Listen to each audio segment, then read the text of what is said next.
Positive thinker forum میں خوش آمدید۔ آج کی اس علمی نشست میں ہم ایک ایسے موضوع کا تفصیلی جائزہ لینے جا رہے ہیں جو بظاہر تو ایسا لگتا ہے کہ بس تاریخ کے صفحات سے جڑا ہے،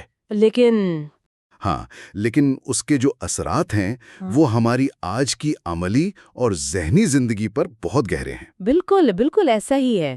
عموماً ہوتا یہ ہے کہ جب ہم تاریخ اور فقہ اور مذہب کی جو قدیم کتابیں ہیں ان کا مطالعہ کرتے ہیں تو ہم میں سے بیشتر لوگ ان باتوں کو محض ایک عقیدت کی نگاہ سے دیکھتے ہیں۔ صحیح۔ اور ہم ان کو ان کے موجودہ دور کے عملی نتائج سے جوڑ کر پرکھنے کی زحمت نہیں کرتے، بس مان لیتے ہیں۔ جی، تو آج کی اس نشست کا جو بنیادی مقصد ہے وہ بالکل یہی ہے۔ ہمارے پاس مطالعے کے لیے آج جو ماخذ موجود ہے وہ معروف مفکر مولانا وحید الدین خان کی ایک انتہائی فکر انگیز اور میں کہوں گا چشم کشا تحریر کا ایک طویل اقتباس ہے۔ اور اس تحریر کا عنوان ہی اپنے اندر ایک پوری بحث سمیٹے ہوئے ہے، یعنی اللہ کے دین کو بزرگان دین بنانے کا نتیجہ۔ ایسا ہی ہے۔ اب دیکھیں، اس سے پہلے کہ ہم اس گفتگو کے باقاعدہ آغاز کی طرف بڑھیں، میں یہاں یہ بات بالکل واضح اور دو ٹوک انداز میں بیان کر دینا چاہتا ہوں۔ جی، یہ وضاحت بہت ضروری ہے۔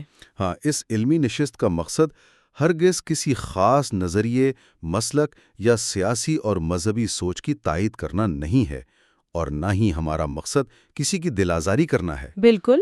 ہم یہاں کسی بحث میں فریق نہیں بن رہے۔ جی ہاں۔ ہمارا مقصد محض اس فراہم کردہ تحریر میں موجود تاریخی حوالوں اور مصنف کی جانب سے اٹھائے گئے جو منطقی سوالات ہیں ان کا بالکل غیر جانبداری سے جائزہ لینا ہے، تاکہ یہ سمجھا جا سکے کہ مصنف آخر ہمیں کیا پیغام دینا چاہ رہے ہیں اور ان کا بنیادی استدلال کیا ہے۔ یہ ایک بہت ہی متوازن اور بروقت وضاحت ہے۔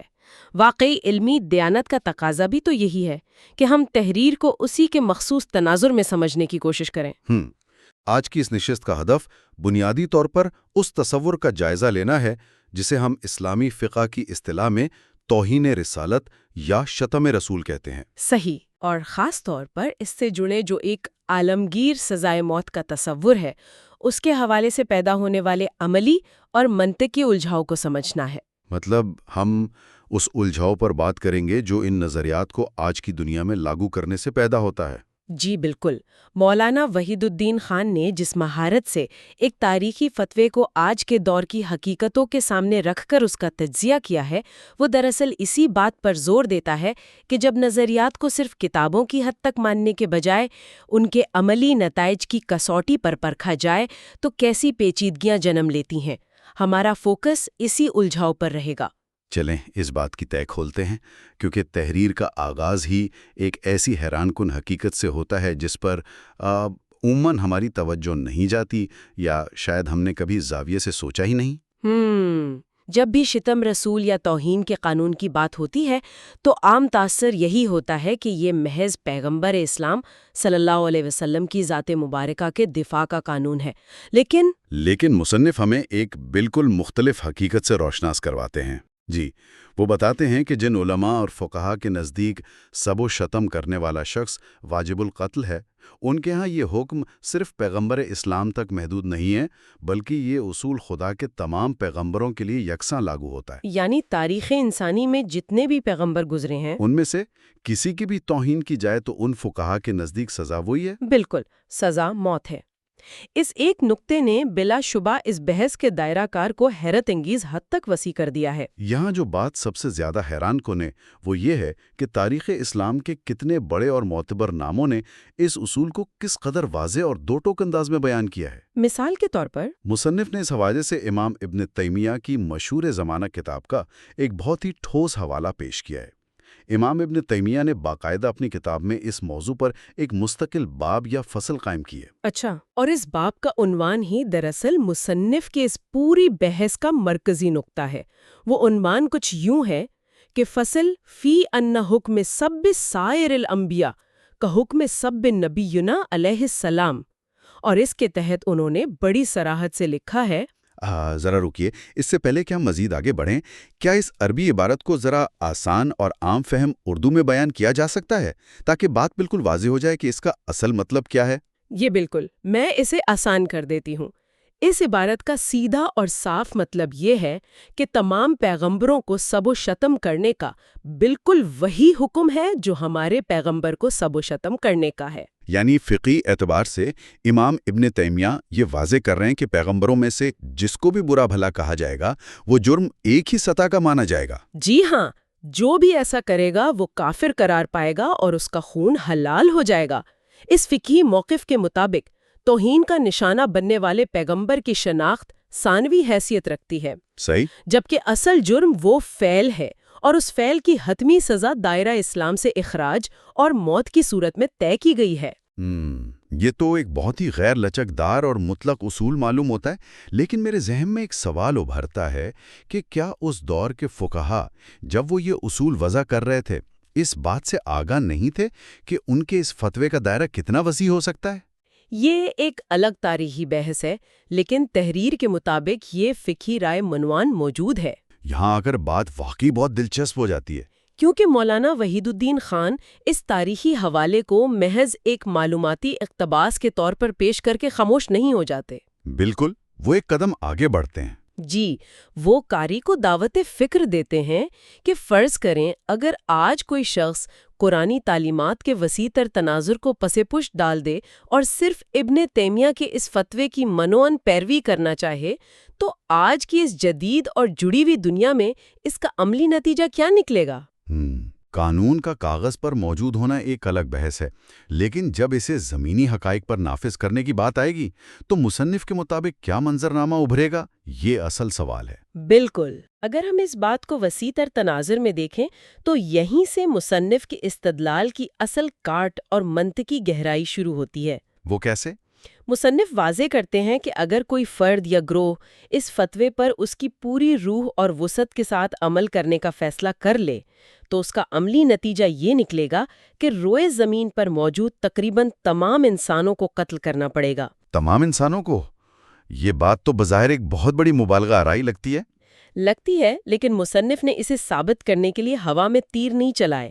انہوں نے انسانی معاشروں کے اجتماعی عقائد کی بنیاد پر 3 انتہائی ٹھوس اور واضح مثالیں پیش کی ہیں۔ صحیح۔ اور یہ مثالیں کسی ایک دو افراد کے انفرادی رویوں کی نہیں ہیں، بلکہ پوری قوموں کے بنیادی عقائد کی عکاسی کرتی ہیں۔ اور تحریر میں دی گئی یہ تینوں مثالیں واقعی سوچنے پر مجبور کر دیتی ہیں کہ جب ہم نظریات کو عملی شکل دیتے ہیں تو کیا ہوتا ہے۔ چلیں ان مثالوں کو باری باری تفصیل سے سمجھتے ہیں۔ جی ضرور۔ مصنف نے سب سے پہلی مثال یہودی قوم کی دی ہے۔ ان کے مطابق یہودی بحیثیت قوم حضرت مسیح علیہ السلام کے بارے میں جو روایتی اور تاریخی عقیدہ رکھتے ہیں وہ اسلام کی نظر میں صریحاً توہین آمیز ہے۔ بالکل۔ مصنف نے تحریر میں صراحت سے لکھا ہے کہ وہ حضرت مسیح کو نعوذ باللہ ولد الزنا کہتے ہیں۔ اب اگر ہم اس عقیدے کو امام ابن تیمیہ کے اس فتوے کی روشنی میں دیکھیں جس میں تمام پیغمبروں کی توہین پر موت کی سزا مقرر کی گئی ہے تو اس منطق کے تحت تو تمام کے تمام یہودی واجب القتل ٹھہرے۔ بالکل درست تجزیہ ہے۔ محض اپنے اس مخصوص مذہبی عقیدے کی بنیاد پر وہ سب اس فتوے کی زد میں آ جاتے ہیں، اور مصنف اسی منطقی سلسلے کو آگے بڑھاتے ہوئے دوسری بڑی مثال عیسائیوں کی پیش کرتے ہیں، جو کہ دنیا کی آبادی کا ایک اور بہت بڑا حصہ ہیں۔ جی ہاں، عیسائی دنیا کی آبادی کا ایک بہت بڑا حصہ ہیں۔ مولانا وحید الدین خان کے مطابق عیسائی بحیثیت قوم پیغمبر اسلام صلی اللہ علیہ وسلم کی نبوت کا انکار کرتے ہیں اور انہیں نعوذ باللہ ایک بناوٹی پیغمبر سمجھتے ہیں۔ اور یہ بات اسلامی عقیدے اور اس مذکورہ فتوے کے کڑے معیار پر سراسر شتم رسول کے زمرے میں آتی ہے۔ بالکل آتی ہے۔ تو اس کا مطلب یہ ہوا کہ اس فتوے کی روح سے تمام عیسائی قوم بھی واجب القتل قرار پاتی ہے۔ ذرا اس بات کی سنگینی اور اس کے حجم کا تصور کریں۔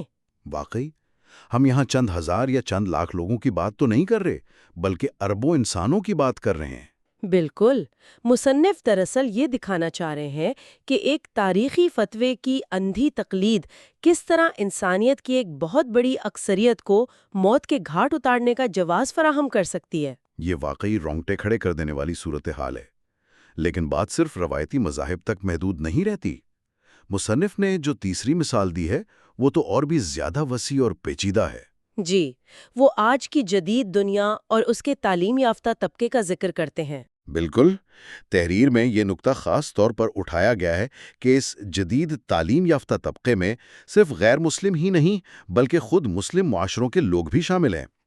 مصنف کے بقول اس جدید طبقے کا عام رویہ یہ ہے کہ وہ وحی کے روایتی اور الہامی تصور کو ماننے کے لیے تیار نہیں ہے۔ صحیح۔ ان کا نقطہ نظر یہ ہے کہ پیغمبروں نے نعوذ باللہ کوئی مافوق الفطرت کلام پیش نہیں کیا، بلکہ محض لوگوں کو بے وقوف بنانے کے لیے یا ان کی اصلاح کے لیے اپنے ہی کلام کو خدا کا کلام کہہ کر پیش کر دیا۔ اور یہی تیسری مثال اس فتوے کے نفاذ کی راہ میں سب سے بڑی، جدید اور پیچیدہ ترین رکاوٹ کی نشاندہی کرتی ہے۔ وہ کس طرح؟ وجہ یہ ہے کہ یہ کوئی ایک خاص مذہب، قبیلہ یا جغرافیائی خطہ نہیں ہے جس کی آپ نشاندہی کر سکیں۔ یہ ایک مکمل طرز فکر ہے، ایک ذہنیت ہے جو پوری دنیا کے تعلیمی اداروں، علمی حلقوں اور عام معاشروں میں سرایت کر چکی ہے۔ مطلب یہ تو ہر جگہ موجود ہیں۔ جی، اس طبقے کا بنیادی مقدمہ ہی یہ ہے کہ وحی یا نبوت کا کوئی وجود نہیں ہے۔ اب اگر امام ابن تیمیہ کے بیان کردہ اصول کو کہ پیغمبروں کی توہین کرنے والا واجب القتل ہے، اس جدید طبقے پر لاگو کیا جائے تو کیا ہوگا؟ تو ان کا یہ فلسفہ کہ پیغمبروں نے لوگوں کو بے وقوف بنایا براہ راست شتم رسول قرار پاتا ہے۔ بالکل، اور اس طرح مصنف کے استدلال کے مطابق دنیا کا یہ پڑھا لکھا اور جدید طبقہ بھی ان لوگوں کی صف میں کھڑا ہو جاتا ہے جن کا خون حلال ہے۔ تو اس سب کا آخر مطلب کیا ہے؟ ہم نے ایک تاریخی فتوے کو لیا جس کی بنیاد یہ ہے کہ کسی بھی نبی کی توہین کی سزا موت ہے، اور پھر مصنف کے بتائے ہوئے راستے پر چلتے ہوئے ہم نے اسے آج کی حقیقی دنیا پر منطبق کر کے دیکھا۔ ہم نے دیکھا کہ یہودی اپنے تاریخی عقیدے کی وجہ سے، عیسائی اپنے مذہبی عقیدے کی وجہ سے، اور جدید تعلیم یافتہ طبقہ اپنی سائنسی اور عقلی طرز فکر کی وجہ سے سب کے سب اس فتوے کی زد میں آ گئے۔ صحیح۔ اگر ان اربوں لوگوں کو ملا لیا جائے تو کرۂ ارض پر پیچھے بچتا کون ہے؟ یہ تو پوری نوع انسانی کو مجرموں کے کٹہرے میں کھڑا کرنے والی بات ہو گئی۔ یہ صورتحال تو واقعی بہت سنگین ہے اگر کوئی اسے حرف بحرف مان کر چلنے کی کوشش کرے۔ اور یہی مصنف کا سب سے کلیدی اور حتمی تجزیہ ہے۔ وہ اس ساری بحث کو بڑی خوبصورتی سے سمیٹتے ہوئے یہ نتیجہ اخذ کرتے ہیں کہ اگر اس تاریخی اور فقہی رائے کو حتمی، اٹل اور ناقابل تغییر سچائی مان لیا جائے تو دنیا کی موجودہ آبادی کا بیشتر حصہ بلکہ ایک بہت بڑی اکثریت کسی نہ کسی اعتبار سے اس جرم کی مرتکب ہو رہی ہے جسے ہم توہین رسالت کہتے ہیں۔ اور ظاہر ہے یہ کوئی عارضی یا اتفاقی رویہ تو ہے نہیں، بلکہ ان قوموں اور گروہوں کے بنیادی عقائد کا حصہ ہے۔ بالکل، اس سے ایک بہت اہم سوال جنم لیتا ہے، بلکہ مصنف نے اپنی تحریر کے اختتام پر 3 انتہائی چھپتے ہوئے اور بنیادی سوالات قاری کے سامنے رکھ دیے ہیں، جی، جو انسان کو اس فتوے کی عملی حیثیت اور اس پر اصرار کرنے والوں کی نفسیات پر گہرا غور کرنے پر مجبور کر دیتے ہیں۔ جی ہاں، اور میرے خیال میں وہ 3 سوالات اس پوری تحریر کا عروج ہے۔ مصنف نے جو پہلا سوال اٹھایا ہے وہ سیدھا ان لوگوں کے جذبات کو مخاطب کرتا ہے جو اس فتوے کے علمبردار ہیں۔ صحیح۔ سوال یہ ہے کہ کیا پرجوش مسلمان ان تمام لوگوں کو ایک طرف سے قتل کریں گے؟ مطلب کیا وہ ایسا کر سکتے ہیں؟ جی، یعنی جو لوگ اس فتوے پر کامل ایمان رکھتے ہیں اور اس کے نفاذ کے لیے انتہائی جذباتی ہیں، کیا واقعی ان کے لیے یہ ممکن ہے کہ وہ تلوار یا بندوق اٹھائیں اور دنیا کے تمام یہودیوں، عیسائیوں اور جدید سوچ رکھنے والے لوگوں کو ختم کرنے کی مہم پر نکل پڑیں؟ یہ سوال بظاہر بہت سادہ سا لگتا ہے، لیکن اگر اس پر غور کیا جائے تو یہ ایک بہت بڑی نفسیاتی اور عملی حقیقت کو بے نقاب کرتا ہے۔ بالکل۔ اور اسی پہلے سوال سے جڑا ہوا دوسرا سوال یہ ہے کہ کیا ان کے لیے اس قسم کی عالمی سطح پر سزائے موت پر عمل درآمد کرنا عملی طور پر ممکن ہے؟ جس کا جواب ظاہر ہے کہ نفی میں ہے۔ یقیناً آج کی دنیا کوئی قدیم قبائلی معاشرہ نہیں ہے۔ آج کی دنیا جغرافیائی حدود، بین الاقوامی قوانین، مضبوط ریاستی ڈھانچوں، معاشی رابطوں اور انسانی حقوق کے پیچیدہ تصورات سے بندھی ہوئی ہے۔ صحیح بات ہے۔ چند افراد یا چند ریاستیں بھی مل کر دنیا کی اربوں کی آبادی کو صفائے ہستی سے تو نہیں مٹا سکتی۔ مصنف دراصل اس سوال کے ذریعے قاری کے ذہن میں یہ نقطہ بٹھانا چاہ رہے ہیں کہ معاف کیجیے گا، چاہ رہے ہیں کہ جو بات زمینی حقائق کے اعتبار سے اور عملی طور پر 100% ناممکن ہو، اسے دین کا حتمی، اٹل اور ناقابل تغیر قانون کیسے مانا جا سکتا ہے؟ بالکل، قانون کی تو بنیادی شرط ہی یہ ہے کہ وہ قابل نفاذ ہو۔ یہ نقطہ واقعی بہت اہم ہے کہ ناقابل نفاذ چیز قانون نہیں کہلا سکتی۔ جی، اور پھر مصنف تیسرا اور سب سے زیادہ پریشان کن سوال اٹھاتے ہیں، جو دراصل اس مخصوص ذہنیت کے حامل افراد کو ایک شدید نفسیاتی اور عقیدتی الجھن میں مبتلا کر دیتا ہے۔ وہ تیسرا سوال کیا ہے؟ وہ سوال یہ ہے کہ اگر وہ یہ قتل عام نہیں کرتے، جو کہ ظاہر ہے وہ کر ہی نہیں سکتے، تو کیا وہ اپنے ہی مانے ہوئے فتوے کے تحت خدا کے ہاں ناقابل معافی مجرم قرار نہیں پائیں گے؟ یہ ایک زبردست منطقی جال ہے جس کی طرف مصنف نے اشارہ کیا ہے۔ بالکل، یہ اس پوری بحث کا سب سے گہرا نفسیاتی پہلو ہے۔ مصنف یہ ثابت کر رہے ہیں کہ جب آپ ایک ایسے فتوے کو دین کا اٹل حصہ مان لیتے ہیں، اسے خدا کا منشا قرار دیتے ہیں، اور پھر آپ اس پر عمل نہیں کر پاتے، کیونکہ زمینی حقائق آپ کو اس کی اجازت نہیں دیتے۔ بالکل، تو اس کا لازمی نتیجہ کیا نکلتا ہے؟ اس کا نتیجہ یہ نکلتا ہے کہ آپ خود اپنے ہی عقیدے کی نظر میں مجرم بن جاتے ہیں۔ صحیح۔ ایک ایسا انسان جو سمجھتا ہے کہ خدا کا حکم کچھ اور ہے اور وہ بے بسی کے باعث کچھ اور کر رہا ہے، وہ ایک دائمی احساس جرم، مایوسی اور منافقت کی زندگی گزارنے پر مجبور ہو جاتا ہے۔ یہ تو ایک بہت ہی تکلیف دہ کیفیت ہے۔ جی ہاں، مصنف کی یہ کمال مہارت ہے کہ انہوں نے کس طرح ایک تاریخی فقہی رائے کو لیا، اسے آج کے دور کی عملی کسوٹی پر پرکھا اور اس کے اندر موجود ایک ایسے ناقابل عمل تضاد کو ظاہر کیا جو ایک پورے معاشرے کو نفسیاتی طور پر مفلوج کر سکتا ہے۔ تو اگر ہم اس تفصیلی جائزے کا نچوڑ نکالیں تو وہ یہ ہے کہ مصنف کے استدلال کے مطابق مذہبی تاریخ اور فقی آراء کا مطالعہ کرتے وقت ہمیں محض اندھی عقیدت اور جذبات کے بجائے عقل، منطق اور زمینی حقائق کے پیمانے کو بھی استعمال کرنے کی شدید ضرورت ہے۔ بالکل، ہم نے دیکھا کہ کیسے ابن تیمیہ کے ایک فتوے کو اگر آج کی متنوع اور جڑی ہوئی دنیا پر منوعن لاگو کرنے کی کوشش کی جائے تو وہ کیسی شدید عملی الجھنیں، تضادات اور نفسیاتی بیماریاں پیدا کرتا ہے۔ صحیح۔ تحریر سے یہ سبق ملتا ہے کہ دین کے نام پر دی گئی ہر تاریخی رائے کو زمان و مکان سے ماورا اور ہر دور کے لیے حتمی سمجھنا شاید درست رویہ نہیں ہے۔